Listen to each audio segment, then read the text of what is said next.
Welcome to Canada's most irreverent talk show. This is the Andrew Lawton Show, brought to you by True North. Coming up, I talked to my colleague Rupa Subramanya about vaccine mandates, vaccine passports, and the all-important marketplace of ideas. The Andrew Lawton Show starts right now. Hello and welcome to another edition of the Andrew Lawton Show, Canada's most irreverent talk show here on True North.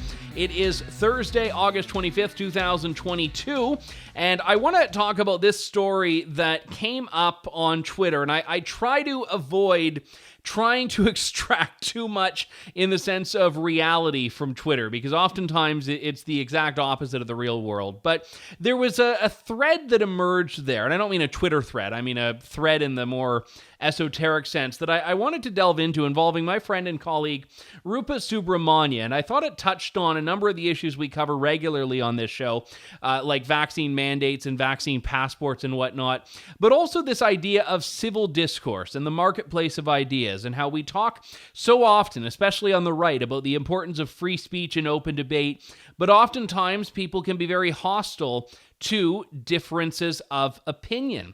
And in some cases, people can have a difference of opinion with themselves a few months back. And for that, I want to welcome to the program my colleague Rupa Subramanya, who is the host of the Rupa Subramanya Show and also writes to the National Post and Barry Weiss's Common Sense Substack and all over the place as well.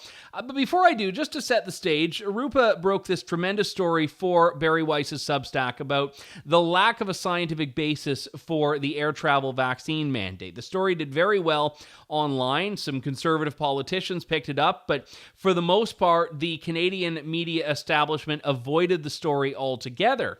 And there was a little bit of a controversy on Twitter that emerged when some people dug up this old tweet from Rupa that I'll share with you in a couple of moments' time, in which she talked about supporting the idea of a vaccine passport from August of 2021.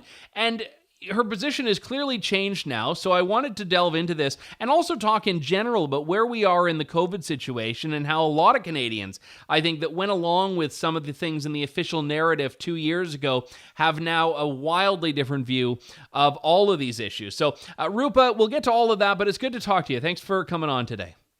Thanks so much, Andrew, for having me again. It was interesting. I was going to invite you on anyway to talk about this story that I don't even want to say a story, but this little mini faux controversy that was circulating on Twitter. You had a bunch of people that took a tweet that you had posted in August of 2021, so a little over a year ago, and we'll show it on the screen here. If you can't force people to get the vaccine, restrict their access to events, indoor venues, etc. Vaccination appointments in Quebec doubled after the province announced vaccine passports. Enough with the pussyfooting already. Time to get serious. And you had people that were putting criticisms towards you, despite all that you've said in the many months since then about vaccine mandates and restrictions and whatnot. And you wrote a piece in the National Post that really delved into this evolution on your part. And I think it's incredibly important for people, not just to hear about your own journey on this, but I think in general, where a lot of Canadians are on this. So I'll start with asking you about 2021. Where were you? In what sort of frame of mind, your approach on COVID, on politics, on policy in Canada a year ago now? Well, I was in the middle of a mental health crisis, just to put it simply. I don't discuss it,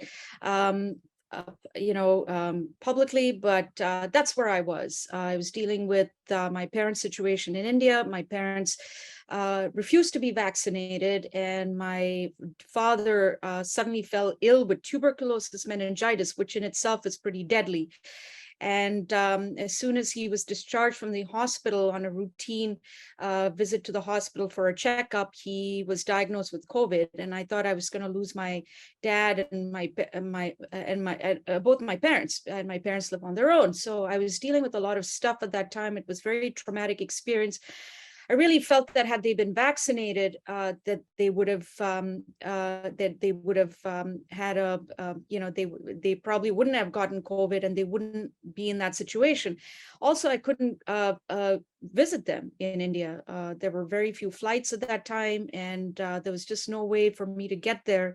But I was fortunate that I had a distant relative who was there looking after them, and so I was, I was okay with that situation at that time. But just to, just my own personal experience is that I don't know if you remember these horrific images coming out of India, which was in the midst of its Delta wave, and the Delta variant was actually discovered in India. And yeah, that was back before it was even called the Delta variant. It was like the Indian double mutant variant or something. Exactly. And I cannot tell you how this was all happening at the same time. This was roughly around March, April. And I would get phone calls from friends.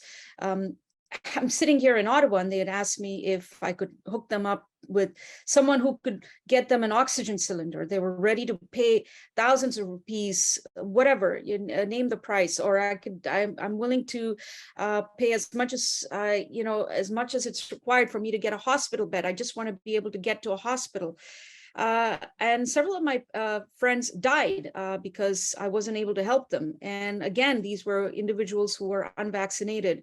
And I felt strongly about vaccination at that time. And I felt that this was, and remember, the public messaging at that time was, Joe Biden was saying at that time that vaccination will prevent transmission. So I sincerely believed it, and I truly felt that getting double vaccinated would take us back to a pre-COVID times.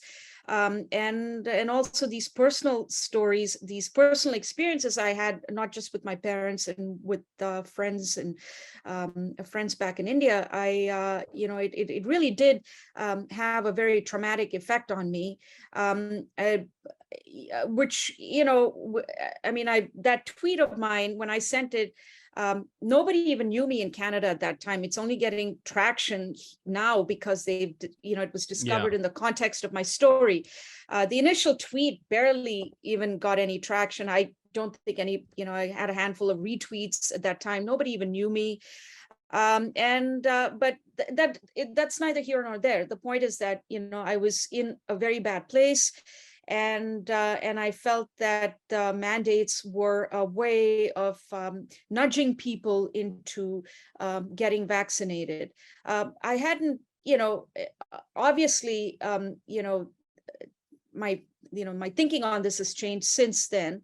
And again, there was I realized, just a couple of months down the road, that the vaccine passport system wasn't making any sense. And the rhetoric against the unvaccinated was just getting out of control, I thought. I mean, my tweet itself is pretty strong in its wording, but the fact that politicians were now using vaccination as a political wedge issue, as Justin Trudeau did. This is something I pointed out in my big story for Barry Wise, which came out on August 2nd, that the federal vaccine mandate for travel had no scientific rationale. It was really used as an election issue. And it was at that point that I started to realize that this was not about public health, really. It was about something else. It was not about saving lives or protecting us from COVID. It was about winning elections.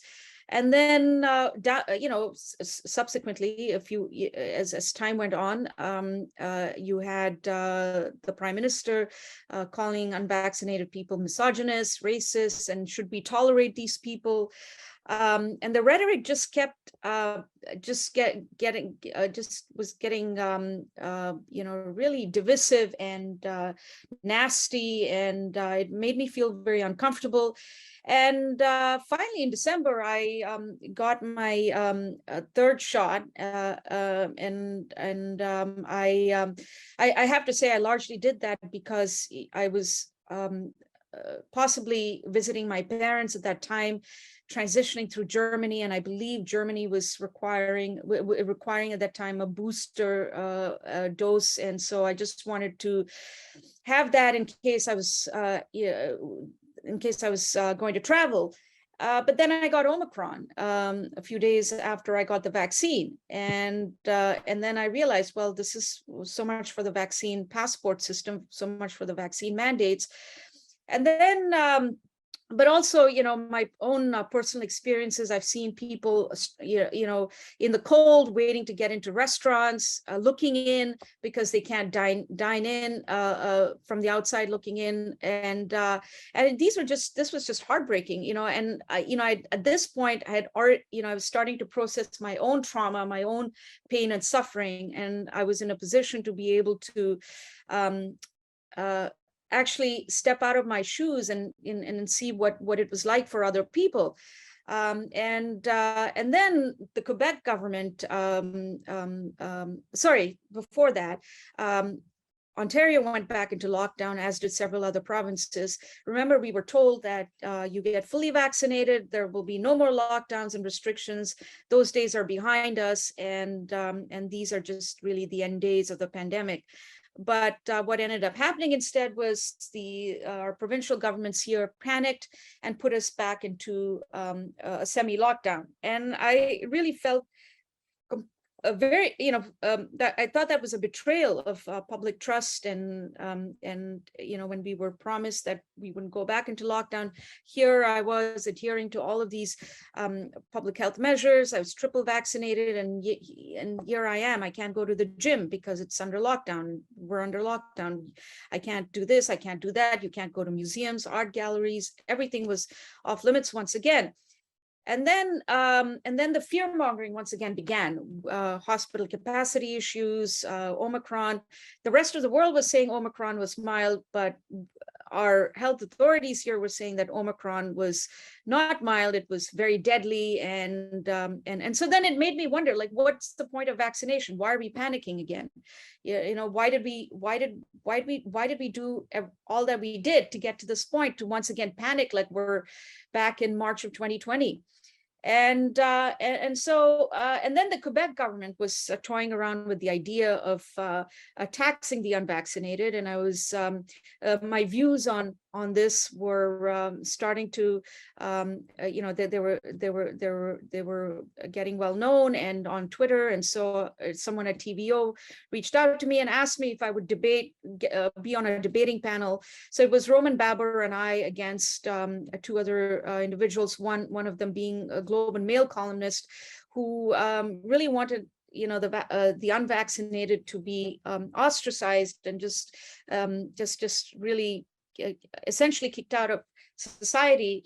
And I didn't agree with his views, and so I debated. I was on this panel on TVO, and my views on the unvaccinated was that their marginalization needs to end.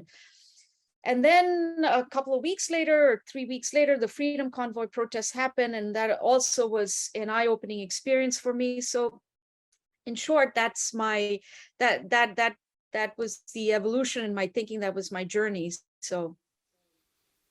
I don't know if I would say that was short. You answered a couple of questions that I was about to ask there, so I can skip ahead, because I think it was interesting to me seeing a lot of the response that you got when people went back and I think in bad faith started digging up that tweet and using it to make whatever claim.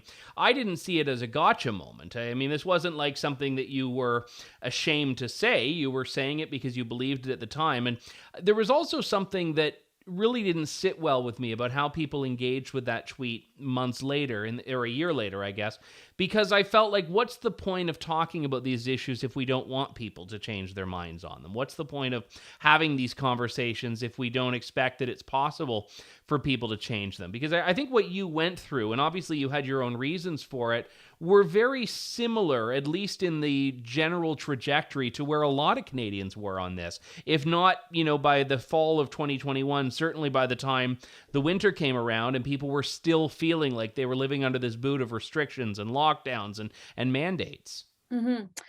Yeah, absolutely. I don't think my experience is somehow unique in this, as I say in my column. Well, first of all, Andrew, responding to the reactions out there of people who are anti-mandates, and they felt that I was one of them, and that they felt betrayed at this position that I'd taken. But, for one thing, none of these people even knew me back then. Like I said, I was a nobody. Nobody even knew of me, and Yeah, a lot of them only just start. I mean, I've been a fan of you since you started writing in the National Post, but a lot of people in that orbit anyway didn't start connecting with you until the time of the convoy or shortly before that. Exactly. I would say that's probably when I started writing about Omicron in early January is probably when many of these people discovered me. Yes, the responses were unfortunate, but I also see them as also having suffered through this process. And I mean, of course they did. Many of them lost their jobs. Many of them were on leave without pay. And so I get where they're coming from. But, I do want to point out that, it doesn't take, this was being used by many of my detractors to try to discredit the story that I broke, which is kind of it's a self-destructive move if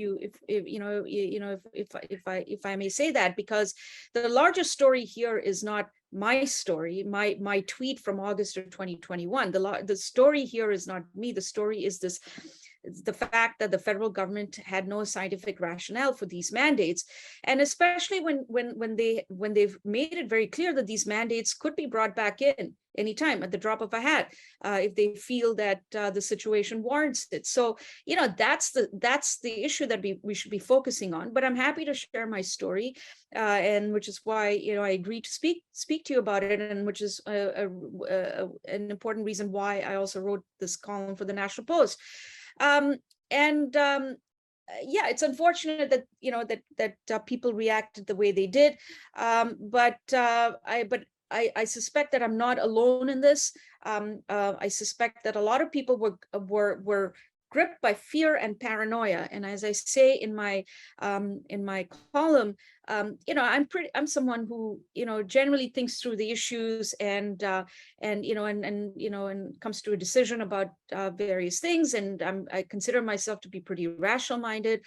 I'm not someone who gets taken in by the hysteria, but it was a very unique time in my life. I can't expect people to understand what it feels to not be able to see your parents who may die from COVID because they were unvaccinated. And at that time, the public messaging was vaccination will prevent you from getting COVID.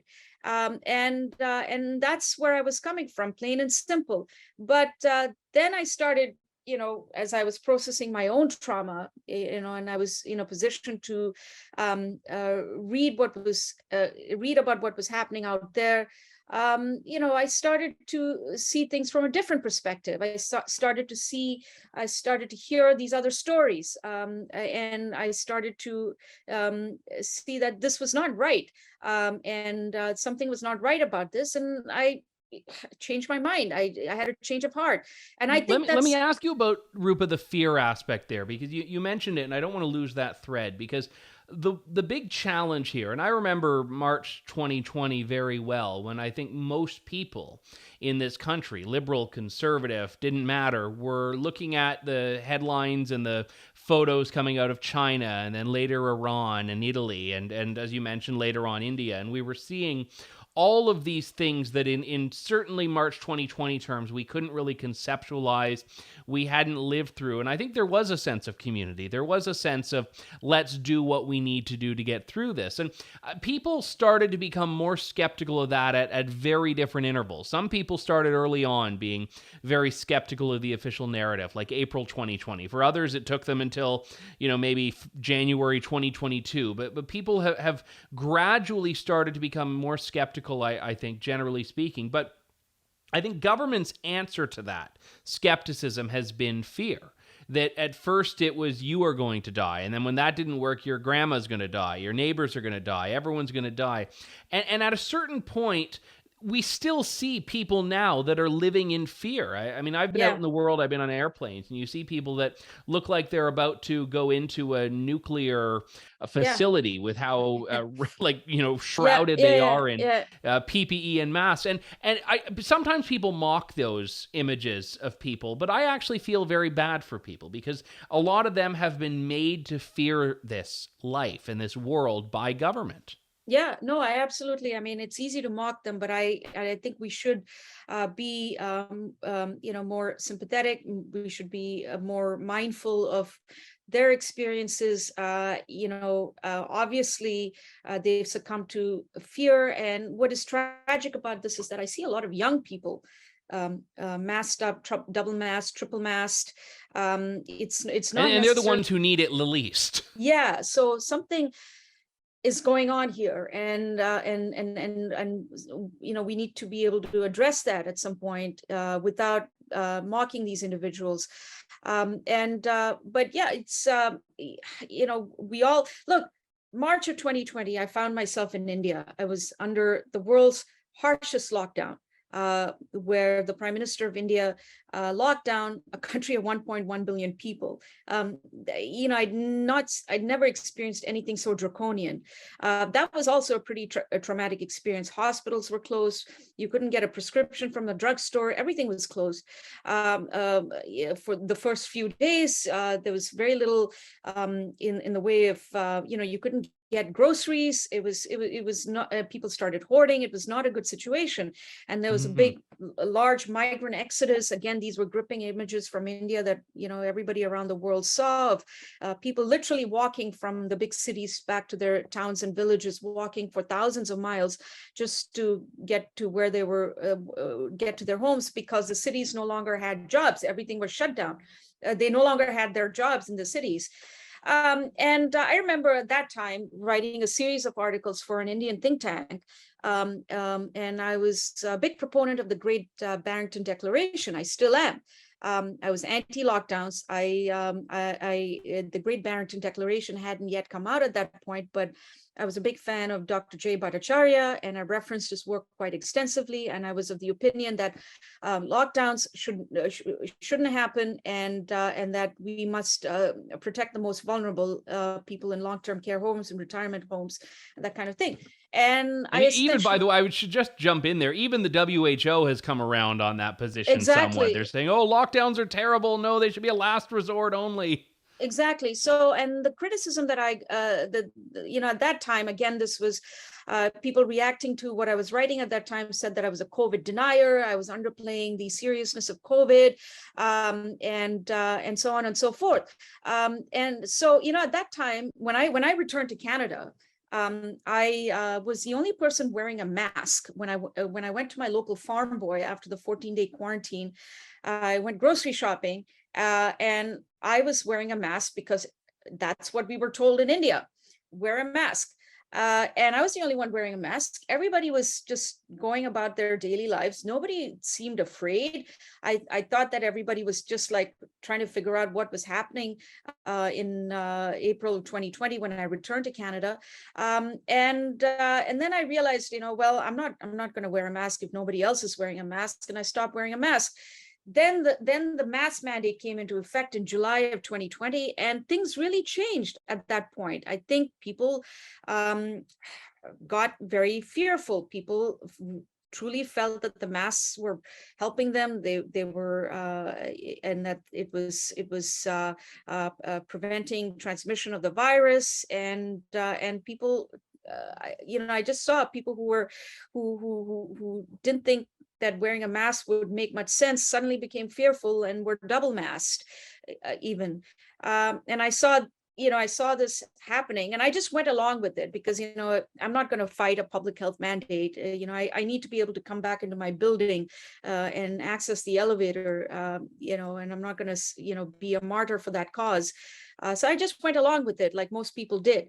And so, I've seen not just, a change in my thinking around these various issues. I've also seen how the public has reacted. The public reacted to this, from when April 2020, when no one was masked and everybody was just, that summer of 2020 in Ottawa, everybody was just really happy that, you could dine out, and life was, there was a glimmer of hope that life was going to come back to normal, and then the vaccines would arrive here in a few months and everything would be back to normal. But that unfortunately wasn't the case. I would like to point this out to you, Andrew. I mean, this is a very puzzling question that several of us have raised, and there's no clear answer to this except that there was fear. So why did we become more afraid after vaccines? All of Yeah. these restrictions, the mandates, the vaccine passport system, all of that happened post vaccination. 80% of Canadians were fully vaccinated by about October, a few days before the mask mandate, before the vaccine mandate was implemented, the federal vaccine mandate was implemented. Why? What was the rationale behind that? And again, I want to point, if I can point you to the court documents, in this cross-examination of the bureaucrat charged with holding the pen for the federal mandate for travel, federal vaccine mandate for travel, she makes a very interesting point. She says, look, we couldn't do the vaccine mandate when 50% of Canadians are vaccinated because it would cause chaos in the transportation system. But instead, we did this at 80%. That makes no sense. Why, you'd want to incentivize people to get vaccinated at a much lower percentage, but why would you do it when more than 80% of Canadians are vaccinated? What purpose does it serve? So, I wonder where we were going with this. Was just everybody really afraid? Was it politics? What's going on here? Why did we become more afraid after vaccination?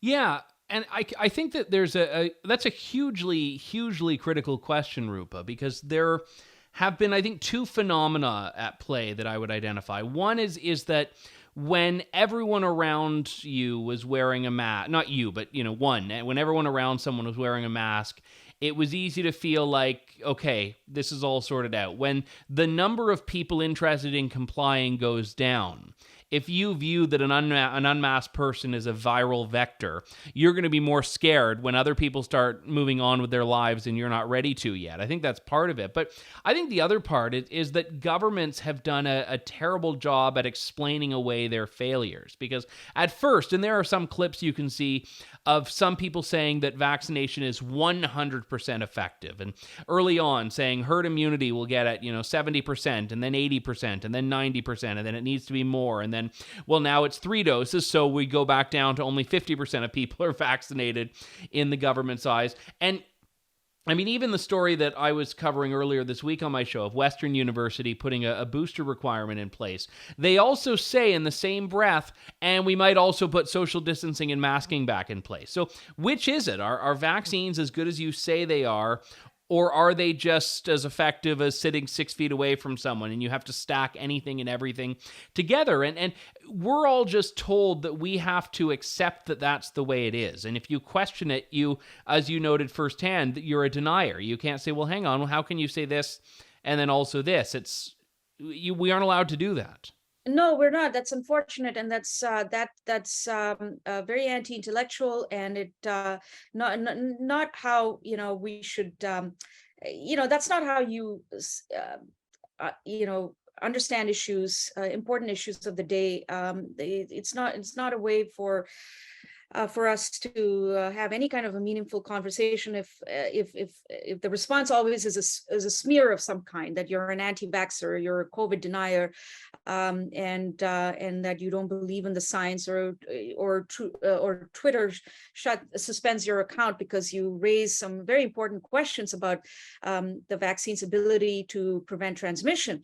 It's most unfortunate, but that's exactly these were exactly the kinds of questions that I had, and it took me a while. I mean, it took me maybe a couple of months to get around to this point of view, but and most of it, I mean, it's not an excuse, but most of it had to do with my own personal situation, and that I started to realize, like, what is going on here? I mean, we're vaccinated, but yet we're still fearful. The public health messaging on the pandemic, at least here in Canada, continues to be one of fear. I just found that hugely problematic. I mean, I know people who are triple vaccinated who were still at one point a few months ago wanting to just not congregate in more than not more than 5 people in a group. And I was thinking, well, Yeah, but you're that triple we also have this wave of quadruple vaccinated people that are getting COVID for the second time in 4 weeks now. And also, let's not forget, I mean, this is a very important point, which, I unfortunately couldn't get into it in my piece for the National Post. Natural immunity, this is the elephant in the room, and we've just completely sidelined it. I mean, it's something as old as time itself, and we just doubled down on vaccination. By the time Omicron came around, most of us were either vaccinated or infected, combination of both. But yet we were living in fear. And so, we just completely ignored the science behind natural immunity, which is perplexing. I mean, of course, one could argue that, I mean, it's not that perplexing given that Big Pharma has an incentive here to push the vaccines as much as possible. And governments, including our government, have signed billion-dollar contracts with these big pharmaceutical companies to get the vaccines into us. So there is that reason. But I mean, this was my question back in November and December. I mean, why are we not looking at natural immunity? Why is it that you can fly to Germany and several European countries with the proof of recovery from vaccination, but that's not something that we were doing here in Canada or the US? It was perplexing. It made no sense. And they say follow the science, but where's the science here? And then so I was gripped by all of these questions, and I wasn't really getting any clear answers on them, and to them. And and then that eventually I realized, I mean, this was, I'll tell you, even with me wearing a mask, I was triple vaccinated and I got Omicron, and I recovered from Omicron drinking hot toddy for a week, and it was the best thing I ever did. Yeah, Pfizer doesn't make the hot toddy though. That's not an acceptable cure. And then a month later, or more than a month later, the Freedom Convoy protests came to Ottawa, and here I was for the first time in this crowd of people, large group of people. They were happy, they were unmasked, they were not afraid. I was still a little afraid. And I was wondering, why am I afraid? Why am I wearing a mask outdoors? We were told that being outdoors is actually pretty safe. You don't have to be masked when you're outdoors. But for those first couple of blocks, I was actually wearing a mask. And I thought to myself, this makes no sense. And I'm also recovered from COVID, and I've been triple vaccinated. I probably had COVID early on in the pandemic back in January 2020. I was very sick, and I probably recovered from COVID at that time. So I was thinking, but this is, the science tells you have the antibodies, you're outdoors, so you're at very low risk of getting anything. So why are you so afraid? And that's when I took my mask off. And I've never looked back. So, all of these experiences, had an effect, had an impact on, in my own, in my own thinking. And that's how I came to be, very anti-mandate.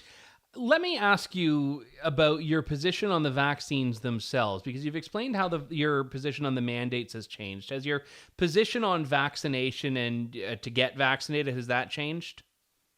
So I've drawn a line in the sand personally for myself. I'm not going to get another booster. I'm not, I just won't do that. I do believe, and unless the facts change, I look at the data, I looked at the stuff that Public Health Ontario publishes. I see the data from other countries, and vaccination does play an important role, especially in certain age groups.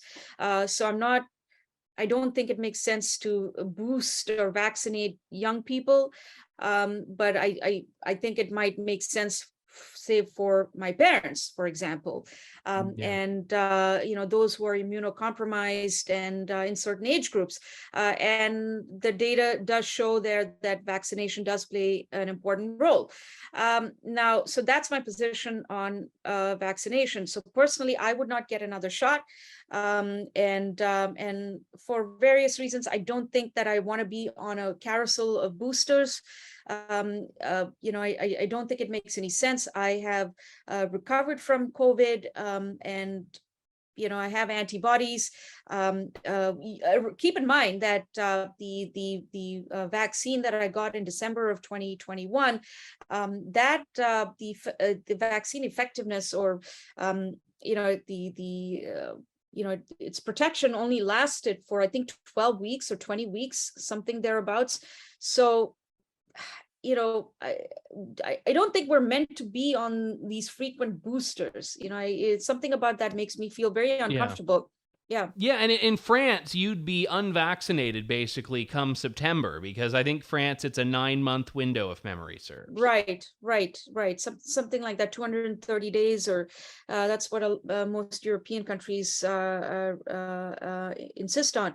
So no, my view on vaccination is very clear. I've written in favor of vaccination, that if you feel you must get vaccinated, go and get vaccinated. I think it makes sense for certain groups, but I am anti-vaccine mandate, and there is a big difference between the two. There is, and one of the things that I've been frustrated by, and I don't know if you've seen it as well, is that there seems to be a tribalism among some people who are against vaccine mandates, where I've been criticized by people for being vaccinated and saying I'm vaccinated. Now, again, the government keeps changing the definition, so a time will come when I won't be. But the thing that I would find very annoying there is that at the beginning, I was always about protect the vulnerable, and that didn't mean it didn't exist. It doesn't mean there's no benefit to this thing.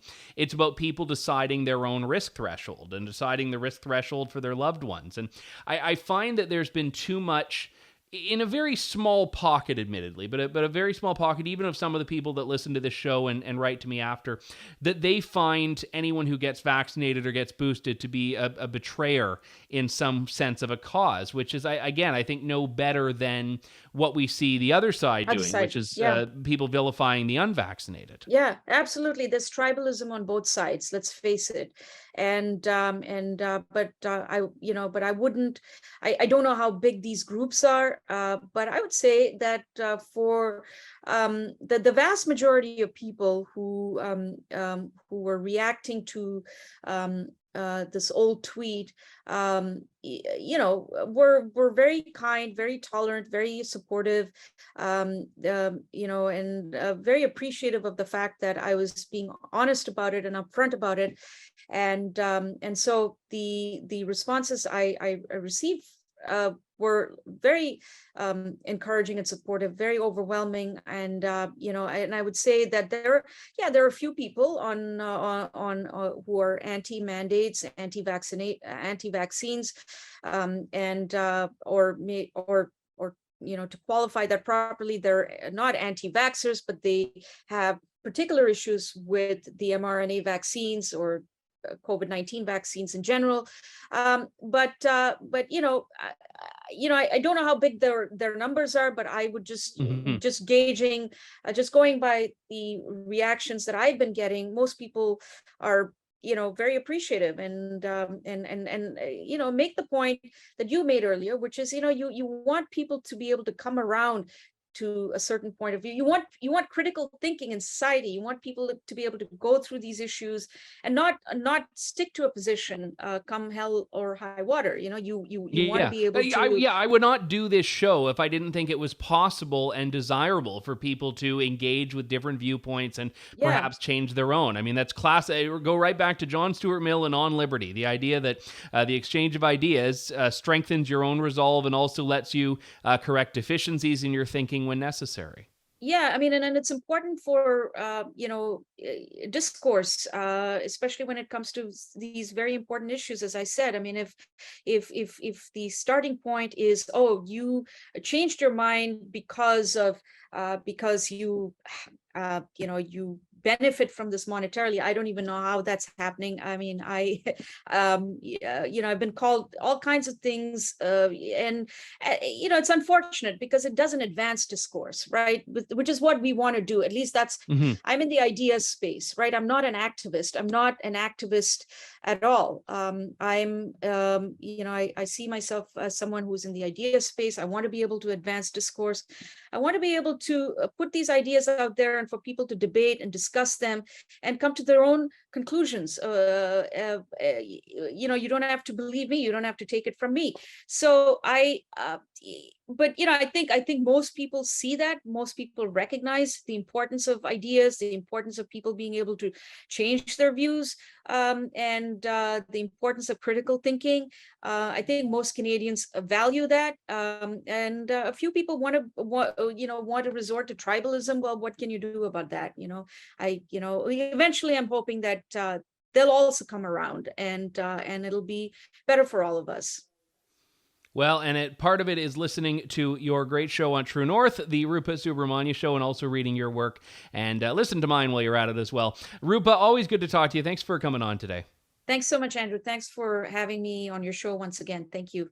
That was Rupa Subramanya here on The Andrew Lawton Show. That does it for us for today. We'll be back with more of Canada's most irreverent talk show next week. You're listening to The Andrew Lawton Show here on True North. Thank you, God bless, and good day to you all. Thanks for listening to The Andrew Lawton Show. Support the program by donating to True North at www.tnc.news.